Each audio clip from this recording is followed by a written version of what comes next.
izin memperkenalkan kelompok tersebut. Saya sebagai Agus Andrala sebagai moderator. Saya Bila Moliza yang menjelaskan pengertian penerapan. Saya Ayu Safira, saya akan menjelaskan tentang pencarian binary. Saya Askia Zahra, saya akan menjelaskan tentang visualisasi algoritma.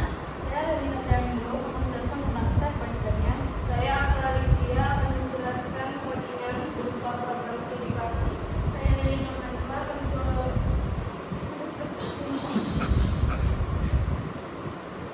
kelebihan dan kekurangan.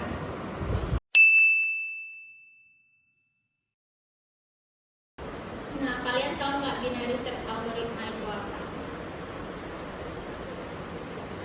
Algoritma pencarian merupakan alat penting dalam ilmu komputer yang digunakan untuk menemukan item tertentu dalam kumpulan data. Adapun penerapan. Menerapkan algoritma pencarian biner dalam struktur data. Untuk menerapkan algoritma pencarian biner, itu yang pertama struktur data harus diurutkan.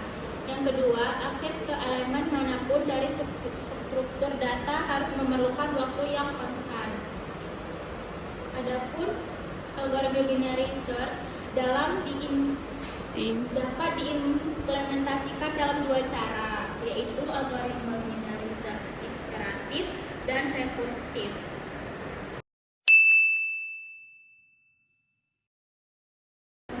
Oke, jadi kita masuk ke pencarian binary. Nah, jadi apa sih pencarian binary dan bagaimana prosesnya? Jadi pencarian binary ini adalah metode yang efisien untuk menemukan posisi suatu nilai dalam array yang sudah diurutkan. Jadi gimana sih prosesnya? Proses pencarian binary ini dimulai dari mencari posisi tengah dari daftar yang sedang dipertimbangkan. Kemudian nilai yang dicari dibandingkan dengan nilai di posisi tengah. Jika nilai yang dicari ada di tengah, maka pencarian sudah selesai. Jika nilai yang dicari lebih kecil dari nilai yang di tengah, maka pencarian berlanjut di sisi kiri daftar. Sebaliknya, jika nilai yang dicari lebih besar, pencarian dilanjutkan ke sisi kanan. Proses ini diulang membagi daftar menjadi dua bagian setiap kali, hingga nilai yang dicari ditemukan atau daftar habis. Dengan cara ini, pencarian biner jauh lebih cepat daripada pencarian satu persatu, karena setiap langkah memotong ruang pencarian menjadi setengah. Namun, pencarian biner hanya efektif jika daftar yang digunakan sudah diurutkan.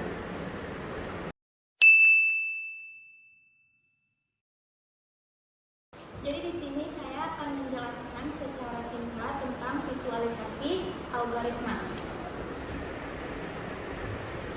Yang pertama itu adalah binary search, bekerja pada data yang telah diurutkan. Lalu, algoritma membagi data menjadi tiga bagian. Ada low, high, dan middle. Low itu adalah indeks awal dari data. Lalu high adalah indeks akhir dari data. Dan yang ketiga ada middle, indeks tengah antara low dan high. Terus untuk proses, bandingkan elemen yang dicari dengan elemen di indeks tengah atau middle. Jika elemen yang dicari sama dengan middle, pencarian selesai. Jika elemen lebih kecil, cari di bagian kiri atau low hingga middle. Jika elemen lebih besar, cari di bagian kanan atau middle tambah 1 hingga high. Ulangi langkah ini hingga elemen ditemukan atau tidak ada lagi data yang tersisa. Low lebih besar dari high. Lalu, ini ada pendataan yang terdiri dari rumah pertama sampai rumah ke-10. Jadi di sini kita akan mencari rumah tertentu untuk mendapatkan rumah yang tepat dengan binary search.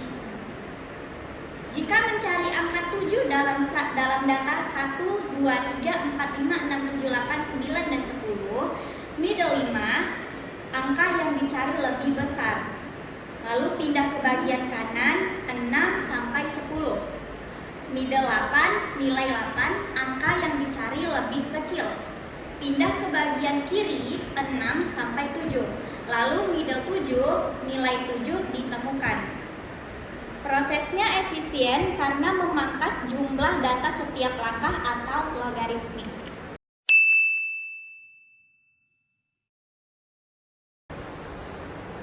Nah, kita masuk bagian step by step-nya. Ada array, di mana array ini diisi dengan angka 1, 3, 5, 7, 9, 11, 13, 15, 20, dan 30 dengan target yang ingin kita cari yaitu di angka 11. Nah, cara pencariannya yang pertama, step pertama itu kunci. Misalnya target itu lebih besar daripada elemen tengah atau mid. Nah, midnya ini kan 9. Maka ruang pencariannya bergerak ke kanan. Nih midnya. Midnya ini kan lebih kecil daripada target yang kita cari. Maka bergerak ke kanan. Nah, step kedua, jika kuncinya itu kurang dari pertengahan saat ini yaitu 15.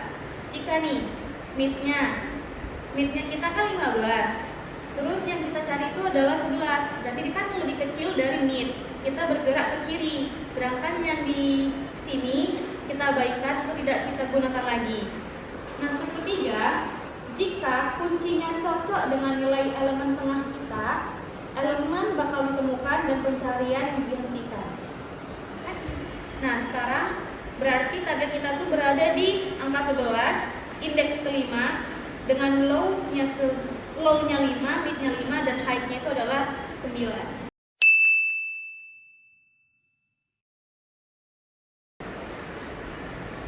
Jika kiri lebih besar daripada kanan, maka loop dihentikan dengan break yang menandakan pencarian selesai dan elemen tidak ditemukan.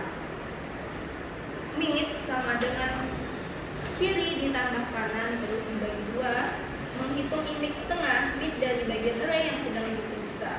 Ini dilakukan dengan menjumlahkan left plus right, lalu membaginya 2 dan dibulatkan ke bawah floor division.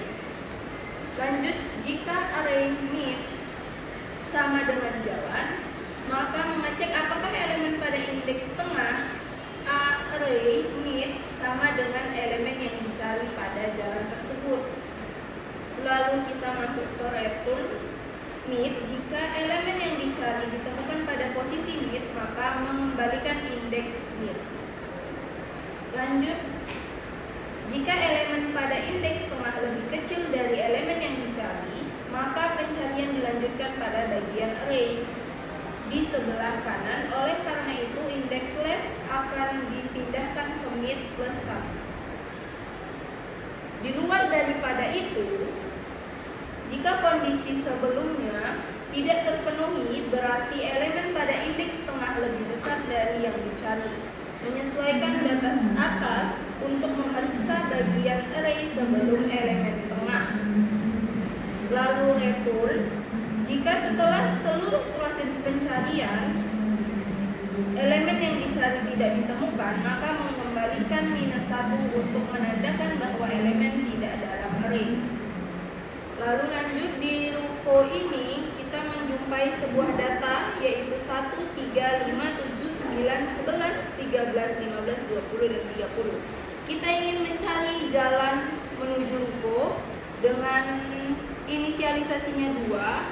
Lalu binary search tersebut kita harus melihat di mana itu ruko dan di mana jalan tersebut. Kita gabungkan, kita masukkan ke dalam pencarian binary search. Selanjutnya kita print untuk menampilkan pendataan ruko tersebut sesuai dengan data pada ruko di atas tadi. Jika penemuan -1, maka tampilkan ruko ditemukan pada jalan keberapa. Di luar daripada itu, tampilkan ruko tidak ditemukan dalam penempatan. Lalu kita lihat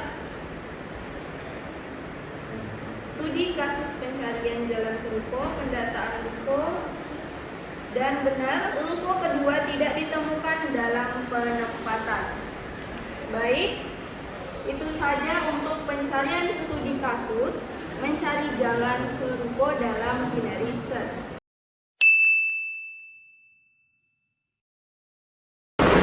Nah, saya hari ini akan membacakan kelebihan dan kekurangan binary search. Yang pertama, kelebihan binary search kecepatan pencarian yang tinggi. Yang kedua, efisiensi penggunaan memori. Yang ketiga, pengurangan jumlah elemen yang diperiksa. Setiap kelebihan pasti mempunyai kekurangan. Kekurangan binary search adalah yang pertama, kebutuhan data terurut. kedua kompleksitas implementasi, dan yang ketiga kekurangan efektif untuk dataset kecil.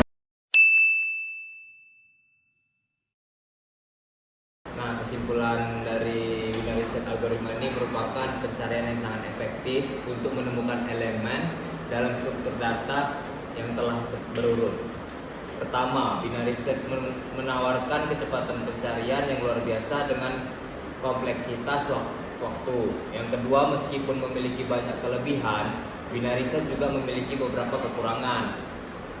Selain itu, implementasi binary search dapat lebih kompleks dibandingkan dengan pencarian linear, terutama bagi mereka yang baru belajar pemrograman. Binary search telah terbukti efektif dalam berbagai aplikasi di dunia nyata seperti sistem manajemen inventaris, mesin pencari, dan fitur saran otomatis dalam aplikasi. Secara keseluruhan, binary search adalah alat yang sangat berharga dalam pemrograman dan pengolahan data. Dan dari presentasi dari kelompok kami, jika ada salah kata